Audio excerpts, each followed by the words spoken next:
मैं हूं आलिया और आप देख रहे हैं breaking barriers with Alia Shah. Thank you so much for watching my show. Pakistan ने फैसला कर लिया। पाकिस्तान ने ये फैसला कर लिया है कि अमेरिका जमहूरियत पर, डेमोक्रेसी पर जो समिट करवा रहा है ऑनलाइन, उसमें पाकिस्तान शामिल नहीं होगा। आप जानते हैं इससे पहले हमने इस टॉपिक पर एक डिटेल वीडियो मैंने बनाई थी और मैंने ये प्रोग्राम किया था और बताया था कि उसमें कौन कौन से कंट्रीज़ शामिल हो रहे हैं, अमेरिका ने किस किस को दावतनामे भेजे हैं, किस को इसमें शामिल किया, और कुछ ऐसे कंट्रीज़ जिनको अमेरिका ने इसमें शामिल नहीं किया था, जैसे कि ताइवान को बुलाया है उन्होंने और चाइना को नहीं बुलाया। तो जब ये बात की तो बहुत से लोगों ने ये कहा कि चाइना में कौन सी डेमोक्रेसी है कि चाइना को बुलाया जाएगा, चाइना में तो जमहूरियत है ही नहीं, तो फिर ये क्या बात की जा रही है। लेकिन मैं आपको ये बताती हूँ, मैंने उस पर भी कहा था कि इसके बावजूद चाइना ये समझता है कि उसको बुलाना चाहिए, और यही बात हुई। पूरी दुनिया में ये बात की गई कि चीन को अमेरिका ने इग्नोर कर दिया, अमेरिका ने नहीं बुलाया, जबकि ताइवान को बुला लिया। अब चीन को नहीं बुलाया ये तो प्रॉब्लम है ही है, लेकिन ताइवान को नहीं बुलाया ये उससे ज़्यादा बड़ा प्रॉब्लम है। तो उसी वक्त मैंने आपको बताया था कि अब पाकिस्तान के लिए बहुत मसला हो जाएगा। ये पॉइंट ऐसा एक डिफ़िकल्ट पॉइंट है पाकिस्तान के लिए कि वो इसमें शामिल हो या ना हो, और मैंने पहले ही कहा था कि पाकिस्तान नहीं होगा इसमें शामिल। इसकी वजह यह है कि पाकिस्तान चाइना का अलाय है। अब अलाय कह लें या आप समंदर से गहरी, पहाड़ों से ऊंची और शहद से मीठी दोस्ती कह लें, पाकिस्तान तो चीन समिट के ख़िलाफ़ है, तो पाकिस्तान तो किसी कीमत पर इसमें शामिल नहीं। और पाकिस्तान पर चीन का दबाव भी होगा क्योंकि ताइवान इन्वाइटेड है, और चीन ये कैसे बर्दाश्त करेगा कि उसका इतना क्लोज़ पार्टनर, जहाँ पर उसने इतनी इन्वेस्टमेंट की हुई है, सी पैक और सब कुछ, तो पाकिस्तान उसमें चला जाए। अमेरिका ने ताइवान को बुलाकर चीन को नहीं बुलाया, तो ये दरअसल अमेरिका की तरफ से चीन के मुंह पर एक थप्पड़ की मानद था कि देखो हम तुम्हें नहीं बुला रहे, और हमने तुम्हारा जहाँ पर तुम कब्ज़ा करने की कोशिश करते रहते हो उसको हम कंट्रोल कर रहे हैं, और वहाँ पर हम उनको शेल्टर दे रहे हैं और उनको हम बुला रहे हैं। ये दरअसल एक तरह की, आप समझ लीजिए कि डिप्लोमेसी एक तरह का ये एक वार था, एक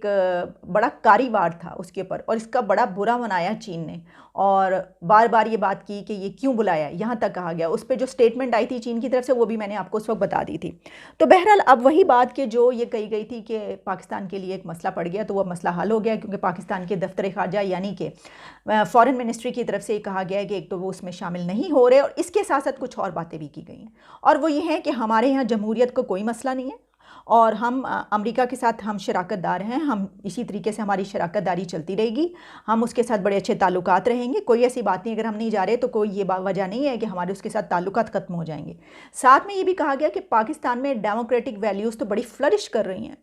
और ये भी कहा गया कि यहाँ की जुडिशरी फ्री एंड फेयर है, आज़ाद अदलिया यहाँ की, यहाँ का मीडिया बिल्कुल आज़ाद है, यहाँ की सिविल सोसाइटी बहुत मुतहरिक है, बहुत एक्टिव है यहाँ की सिविल सोसाइटी। ये एक बात सही कह दी, सिविल सोसाइटी वाकई कुछ तो एक चंक एक्टिविस्ट या इस तरह के जो लोग हैं, वही सियालकोट जैसा जो मामला होता है उसके ऊपर फिर आवाज़ उठाने वाले होते हैं। सिविल सोसाइटी बड़ी मुतहरिक है, हर तरह की यहाँ के लोगों को आज़ादी हासिल है, चाहे वो बोलने की हो, वो कुछ भी करने की आज़ादी हासिल है, और अदलिया की तो हमारी बात ही क्या है। और फिर ये भी कहा गया कि हमारे यहाँ जमहूरियत के कोई मसाइल नहीं है। यानी इसका मतलब है हम ये समझें कि पाकिस्तान में कभी डिक्टेटरशिप का तो सोचा ही नहीं जा सकता। कभी इतने आप 70-75 सालों में कोई डिक्टेटर नहीं आया, कोई आमराना हुकूमत नहीं आई, किसी आमिर ने यहाँ पर ना तो आके कब्ज़ा किया और ना ही यहाँ पर हुकूमत की। मतलब इसका यही बनता है ना, क्योंकि जब आपने कह दिया कि हमारे मुल्क में तो कोई जमहूरियत के मसाइल ही नहीं है, तो कोई ऐसा मुल्क जहाँ पर कभी भी कोई फ़ौजी हुकूमत ना आई हो, या जहाँ पर कभी भी कू ना हुआ हो, या ये कि डिक्टेटरशिप ना रही हो, वो कंट्री तो ये कहने के लिए हक बजानिब होता है कि हमारे यहाँ डेमोक्रेसी के कोई मसाइल नहीं है। लेकिन जहाँ पर मुसलसल 75 सालों में से आधे से ज़्यादा टाइम जो है वो डिक्टेटरशिप रही है, वहाँ पे आप ये कैसे कह सकते हैं? बड़ी हैरानी की बात है। और इसी बहरहाल हो सकता है कि ये जो बात है ये सिर्फ इस इरा को देखते हुए कही जा रही हो। तो इस इरा की अगर हम बात करें तो मैं आपके सामने एक और ख़बर इसके साथ जुड़ी हुई रख देती हूँ, फिर उसके बाद हम बात करेंगे कॉन्सिक्वेंसेस कि पाकिस्तान जो नहीं जा रहा वहाँ पर और क्यों ये फ़ैसला किया गया, इसको किस एंगल से देखा जा सकता है। तो बात ये है कि जो ख़बर है एक और, वो ये है कि जो एक ट्रांसपेरेंसी इंटरनेशनल है उसने एक सर्वे करवाया, ठीक है जी। और ट्रांसपेरेंसी इंटरनेशनल जो है वो दुनिया भर में सर्वे करवाते हैं, ये ट्रांसपेरेंसी इंटरनेशनल पाकिस्तान का जो है वो सर्वे करवाया गया है, और उसमें लोगों, ये आप कह लीजिए परसेप्शन सर्वे है, लोगों से सवालात पूछे गए हैं, और उसमें जो रिज़ल्ट आए हैं,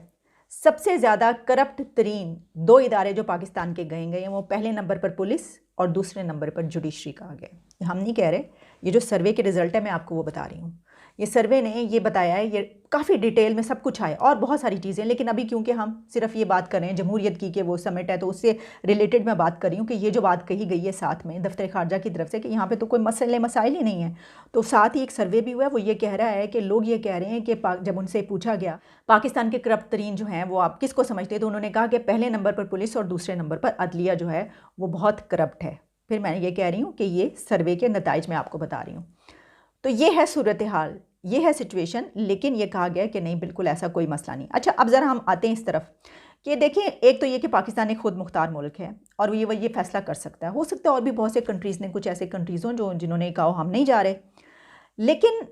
क्योंकि पाकिस्तान अमेरिका का एक अरसे तक लाई रहा है, ठीक है, और हमें उससे काम धाम पढ़ते रहते हैं, उसको भी पढ़ते हैं,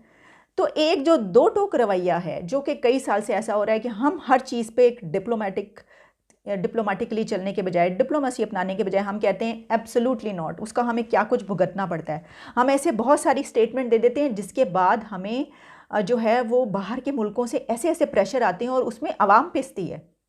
ठीक है। IMF के साथ तो अभी तक हम उसके साथ जुड़े हुए हैं, उसके साथ पिस रहे हैं, बल्कि आप देखिएगा कि अभी IMF की जो नई एक ओहदेदार आई हैं जो उसको लीड करेंगी अब, गोपीनाथ, जिनका ताल्लुक इंडिया से है, तो पाकिस्तान का जो IMF का प्रोग्राम है वो वही लेकर चलेंगी, अब उसको वही लीड करेंगी। तो पाकिस्तानियों हो, ये तो बड़ी ही गद्दारी का एक टाइम नहीं आ गया बहुत कि भाई हम अपना प्रोग्राम जो है IMF का प्लान वो हमारी इकॉनमी इंडियन लेडी संभालेंगी, वहाँ पे जो मौजूद हैं वो उसको देखेंगी। चलिए, अभी हमारा टॉपिक नहीं है, तो आगे मैं जो हूँ वो ये कहना चाह रही हूँ कि पाकिस्तान एक खुद मुख्तार मुल्क है और वो ये फ़ैसला कर सकता है, बिल्कुल ठीक बात है, ये सही बात है। लेकिन इसके साथ ये भी तो है ना कि एक जगह जाने का मौका मिला था, वहाँ पर जाके खुल के बात करनी चाहिए थी, अपने सारे मसाइल भी आप सामने रख सकते थे, ठीक है। आप मिस्टर जो बाइडेन को कह सकते थे कि क्यों नहीं, कॉल का क्या मसला क्या है, हम इतना इंपॉर्टेंट कंट्री जब आप समझते हैं तो फिर क्या मसाइल हैं, आपने क्यों इसको जो है इग्नोर कर रहे हैं। लेकिन ये नहीं किया गया और साफ कह दिया कि हम नहीं जा रहे। हुकूमत की अपनी मर्ज़ी अगर वो ऐसा सोच रही है, लेकिन जिस तरह मैंने पहले कहा कि एक बिल्कुल दो टोक तरीका अपना के, जो कि आम तौर पर इंटरनेशनल रिलेशंस में ऐसा नहीं होता, फॉरेन अफेयर्स में इस तरीके से नहीं चलते काम। लेकिन इस पर एक बहुत बड़ा प्रेशर चाइना का होगा और चीन किसी भी सूरत ये बर्दाश्त नहीं करेगा कि जहाँ पर ताइवान को बुलाया गया और उसके मुँह पर एक तमांचे की तरह जो है ये बात वहाँ पर जो है ये कही गई है और की गई है कि हम ताइवान को बुला रहे हैं और तुम्हें नहीं बुला रहे, तो वो तो ये कभी नहीं जाएगा कि पाकिस्तान जो है वो इसमें शरीक हो। तो यही वजह है कि पाकिस्तान इसमें नहीं जा रहा। जहाँ तक सबसे बड़ा फैक्टर जो है वो यही नज़र आ रहा है, चीन की वजह से, और ऐसे ही होना था। लेकिन अब देखिए कि यहाँ पर इंडिया को खुल के खेलने का मौका मिलेगा। जब इंडिया यहाँ पर बात करेगा तो वो ये क्या बात करेगा, वो चाइना में जो इंसानी हकूक़ की खिलाफ वर्जियाँ हैं, जो वीगर मुस्लिम्स हैं, जो इस तरह के मसाइल हैं, उनके ऊपर खुल के बात होगी। और इंडिया के पास ये बड़ा ही सुनहरी मौका होगा कि वो ये बात करे और चीन के ख़िलाफ़ अमेरिका को भारे और ये कहे कि देखो चीन जो है किस तरीके से हमारे ख़िलाफ़ भी कैसी जो है वो चढ़ाई करता है और हमारे ख़िलाफ़ भी कार्रवाइयाँ करता है और उसके अपने मुल्क में इंसानी हकूक़ की जो खिलाफ वर्जियाँ हो रही हैं उसको भी। पाकिस्तान अगर नहीं भी जा रहा तो अमेरिका की तरफ से पाकिस्तान में जो जमहूरियत के मसाइल हैं, जो फ्रीडम ऑफ स्पीच के प्रॉब्लम्स हैं, जो फ्रीडम ऑफ एक्सप्रेशन के प्रॉब्लम्स हैं, जो यहाँ पे सहाफ़ियों और जर्नलिस्टों के साथ होता है, गो के PM खान कई बार कह चुके हैं कि दुनिया की सबसे ज़्यादा आज़ाद जो मीडिया है वो पाकिस्तान की है, इनको तो हर कुछ कहने की आज़ादी है। उसके बाद बेशक वो उठाए जाएँ जो भी हों उनके साथ, तो